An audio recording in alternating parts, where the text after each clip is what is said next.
Offer kay Viancy, grabe, umaapaw. Viancy kukuning ambassador ng isang company.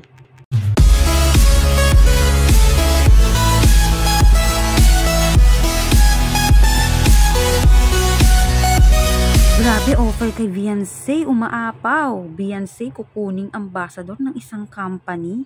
Kamusta po mga kalingap? Muling nagbabalik ang inyong lingkod mini vlog. Naghahatid ng update tungkol sa mga kalingap. Kung bago ka pa lang sa aking channel, subscribe na at huwag kalimutang mag-like para lagi kayong updated sa aking mga videos. Patuloy po natin na suportahan ang founder po ng Kalingap na si Kuya Val Santos at Kalingap Rab dahil alam naman natin na madaming natutulungan na mga kababayan natin at araw-araw po natin na suportahan at panoorin ang kanilang mga videos. Bago po tayo tumungo sa usaping ang offer kay Viancy ay umaapaw, dito po muna tayo. Mga viewers nga po na nagsasabi na ang balcony nga daw po ng bahay nila Viancy ay dapat nga daw po ay may bubong para kung mainit or umuulan ay di basta-basta mababasa at hindi nga daw po masisira. At tama nga naman din talaga ang mga viewers ang kanilang mga suggestion. Dito naman tayo sa ginagawa nga pong photoshoot ng EDSI, talagang nakaka-excite at yun nga po ang episode 63. Mapapanood na po natin yan ayon nga po kay Kalingap Rab.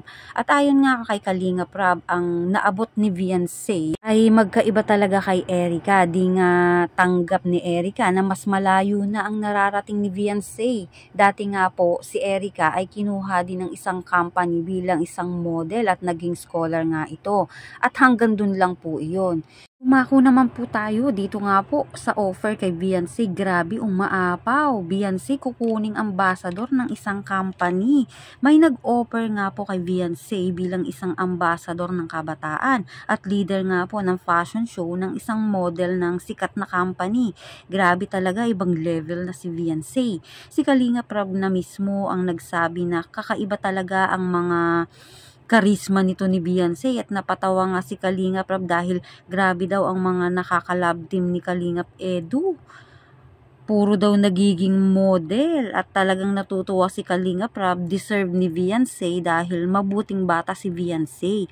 Tara panoorin po natin ang video. And realization, ibang klase talaga si Papa Eds, no? Yung mga nakakalab team niya talagang kinukuha ng mga kinukuha bilang ambassador, no? Pero guys, ito pong kay Viancy, iba po ito doon sa nauna. Iba po ito doon sa nauna kay kay Erica, ano? Iba po ito. At malalaman niyo po yung pag na-upload ko na bukas. Hindi siya basta ambassador ng ALN, no? Makapanood niyo po yan bukas. Iba po yung kay Viancy.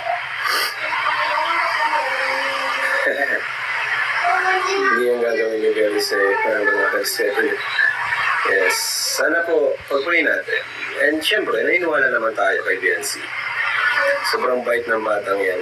Grabe.